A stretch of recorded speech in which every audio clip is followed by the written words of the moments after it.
بسم اللہ الرحمن الرحیم۔ جس رات حضور صلی اللہ علیہ وسلم فلسطین پہنچے، دوستو ہمارے حضور صلی اللہ علیہ وسلم پر زندگی میں اتنی زیادہ مصیبتیں آئیں، اگر اتنی مصیبتیں آسمان پر ڈال دی جاتی تو وہ بھی برداشت نہ کر پاتا، اگر زمین پر اتنی مصیبتیں ڈال دی جاتی تو وہ بھی کانپ جاتی۔ لیکن اللہ تعالیٰ نے ہمارے حضور صلی اللہ علیہ وسلم کا دل اتنا زیادہ مضبوط بنایا تھا، آپ نے ان سبھی غموں کو برداشت کیا اور ایک پل کے لیے بھی اسلام کی دعوت کو نہ چھوڑا۔ جس وقت حضور صلی اللہ علیہ وسلم نے مکہ میں اپنی نبوت کا اعلان فرمایا تو سارے مکہ والے آپ کے دشمن بن گئے۔ ابھی تک جو لوگ حضور صلی اللہ علیہ وسلم کو سچا اور ایماندار کہا کرتے تھے، وہ بھی آپ کو گالیاں دینے لگے، کوئی آپ کے پاس نہ بیٹھتا۔ جن لوگوں کو بھی آپ سمجھانے جاتے تو وہ دور سے ہی پتھر مارنے لگتے، کبھی کوئی آپ کے چہرے پر تھوک دیتا، کبھی زمین سے مٹی اٹھا کر پھینک دیتا۔ حضور صلی اللہ علیہ وسلم پورا دن ایک ایک آدمی کو سمجھاتے کہ میرے بھائی اللہ پر ایمان لے آؤ، اس کے علاوہ کوئی معبود نہیں۔ لیکن صبح سے شام ہو جاتی مگر مکہ میں کوئی ایک انسان بھی حضور صلی اللہ علیہ وسلم کی بات سننے کو تیار نہ ہوتا۔ حضور صلی اللہ علیہ وسلم کا بچپن سے نہ تو کوئی بھائی تھا اور نہ ہی کوئی بہن۔ حضور صلی اللہ علیہ وسلم اپنے والد کی اکلوتی اولاد تھے۔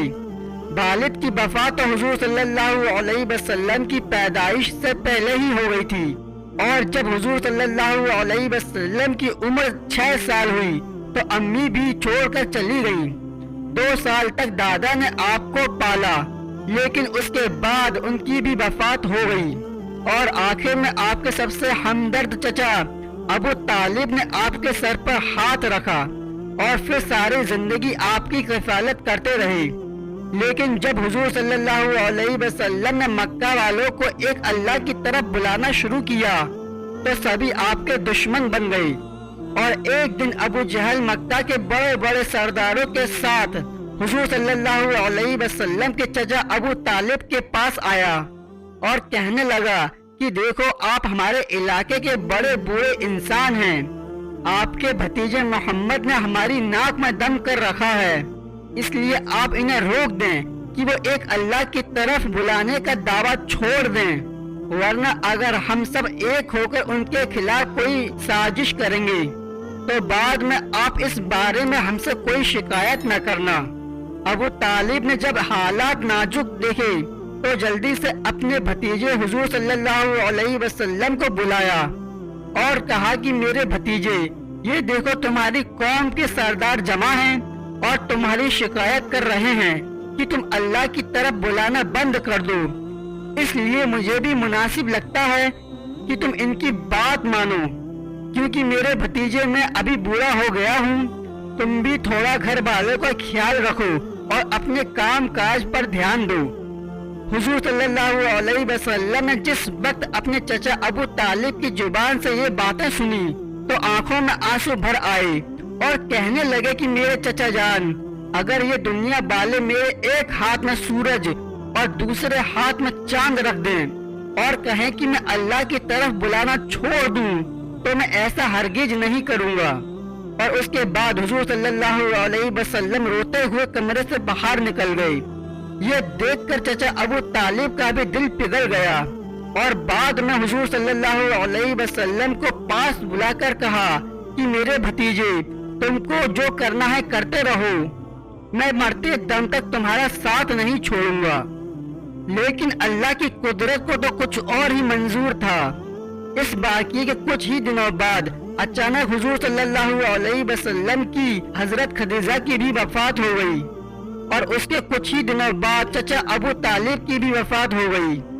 جس کی وجہ سے حضور صلی اللہ علیہ وسلم بالکل ٹوٹ گئے، کیونکہ یہ دونوں حضرات حضور صلی اللہ علیہ وسلم کے لیے ایک ایسا سہارا تھے جن کی باتوں سے حضور صلی اللہ علیہ وسلم کا دل مضبوط رہتا۔ لیکن اب دونوں نے ایک ساتھ چھوڑ دیا۔ 4 بڑی بڑی لڑکیاں تھیں، ان کی بھی ذمہ داری اب پوری طرح حضور صلی اللہ علیہ وسلم کے اوپر آ گئی، اور دوسری طرف اللہ کا حکم تھا کہ میرے پیارے نبی، زندگی میں چاہے جیسے بھی حالات آئیں، آپ کو اسلام کی دعوت سے نہیں رکنا ہے، بلکہ برابر لوگوں کو سمجھاتے رہنا ہے۔ آخر جب حضور صلی اللہ علیہ وسلم مکہ کے لوگوں کو سمجھا کر تھک گئے اور بہت کم لوگ آپ پر ایمان لائے، تو ایک دن مجبور ہو کر حضور صلی اللہ علیہ وسلم طائف کی طرف گئے تاکہ وہاں کے لوگوں کو کچھ اسلام کی باتیں سمجھا سکیں۔ شاید وہاں کے سرداروں میں سے کوئی بندہ ایمان لے آئے تاکہ وہ اسلام کے لیے ایک مضبوط طاقت بنے، لیکن ان لوگوں نے تو حضور صلی اللہ علیہ وسلم کی بات ہی نہ سنی اور اپنے علاقے کے بدماش لڑکوں کو حضور صلی اللہ علیہ وسلم کے پیچھے لگا دیا، جو حضور صلی اللہ علیہ وسلم کو پتھروں سے مار رہے تھے، اور اتنا زیادہ مارا کہ سر کا خون بہتے ہوئے پیر کی جوتیوں میں آ کر بھر گیا۔ حضور صلی اللہ علیہ وسلم پوری طرح زخمی ہو چکے تھے۔ چچا اور بیوی کی وفات کا غم ابھی ٹھنڈا نہیں ہوا تھا، دوسری طرف کے لوگوں نے بھی آپ کی یہ حالت کر دی، آنکھوں میں آنسو بھرے ہوئے تھے۔ حضور صلی اللہ علیہ وسلم مایوس ہو کر ایک باغ میں بیٹھے تھے، اللہ سے دعا کر رہے تھے، میرے اللہ، آپ نے مجھے کن لوگوں کے حوالے کر دیا ہے؟ یہ تو ہر موقع پر مجھے ذلیل کرتے ہیں، مجھے مارتے ہیں، لیکن اللہ اگر آپ مجھ سے ناراض نہیں ہیں تو مجھے کوئی فرق نہیں پڑتا، میں آپ کے حکم پر ایسے ہی لوگوں کو سمجھاتا رہوں گا۔ حضور صلی اللہ علیہ وسلم کا ایسا غم دیکھ کر اللہ کا عرش بھی کانپ اٹھا،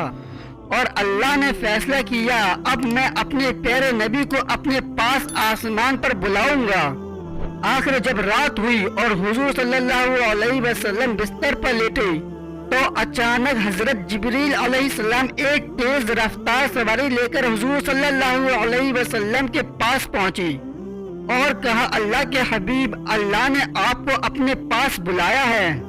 اور پھر حضور صلی اللہ علیہ وسلم حضرت جبریل کے ساتھ براق پر سوار ہو کر سب سے پہلے فلسطین کی مسجد اقصی گئے۔ مسجد اقصی میں اس وقت سارے نبی جمع تھے۔ اللہ کے پیارے حبیب صلی اللہ علیہ وسلم کو دیکھتے ہی تمام نبیوں نے آگے بڑھ کر آپ کا استقبال کیا، اور پھر حضور صلی اللہ علیہ وسلم نے سارے نبیوں کو 2 رکعت نماز پڑھائی۔ اس کے بعد حضور صلی اللہ علیہ وسلم حضرت جبریل علیہ السلام کے ساتھ معراج کے سفر پر گئے، پہلے آسمان سے دوسرے آسمان، دوسرے سے تیسرے، اور پھر اسی طرح 6 آسمان پار کر کے حضرت جبریل علیہ السلام جب حضور صلی اللہ علیہ وسلم کے ساتھ 7ویں آسمان پر پہنچے تو وہ حضور صلی اللہ علیہ وسلم سے کہنے لگے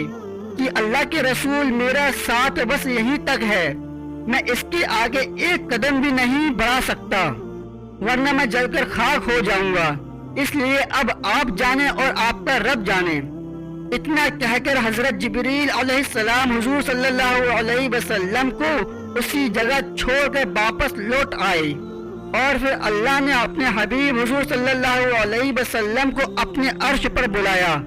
اور جیسے ہی حضور صلی اللہ علیہ وسلم اللہ کے سامنے عرش پر پہنچے تو اللہ نے اپنے پیارے نبی کے لیے بیچ کے سارے پردے ہٹا دیے، اور پھر اللہ تعالیٰ کے خوبصورت چہرے پر حضور صلی اللہ علیہ وسلم کی نظر پڑی تو حضور صلی اللہ علیہ وسلم خوشی سے جھوم اٹھے اور اللہ کی تعریف کرتے ہوئے کہا، کائنات کی تمام تعریفیں میرے اللہ کے لیے ہے، اس پر میرا درود اور سلام ہو۔ اور پھر اللہ تعالیٰ نے بھی مسکراتے ہوئے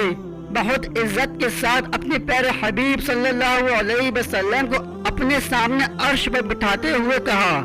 میرے پیارے نبی، تم پر بھی میرا سلام ہو اور میری رحمتیں اور برکتیں نازل ہوں۔ تو حضور صلی اللہ علیہ وسلم نے اس وقت سلام کا جواب دیتے ہوئے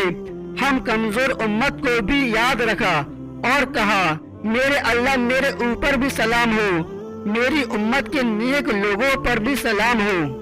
پیارے دوستو، امید کرتا ہوں کہ آج کی یہ معراج سے متعلق ویڈیو آپ کو بہت پسند آئی ہوگی۔ السلام علیکم ورحمۃ اللہ وبرکاتہ۔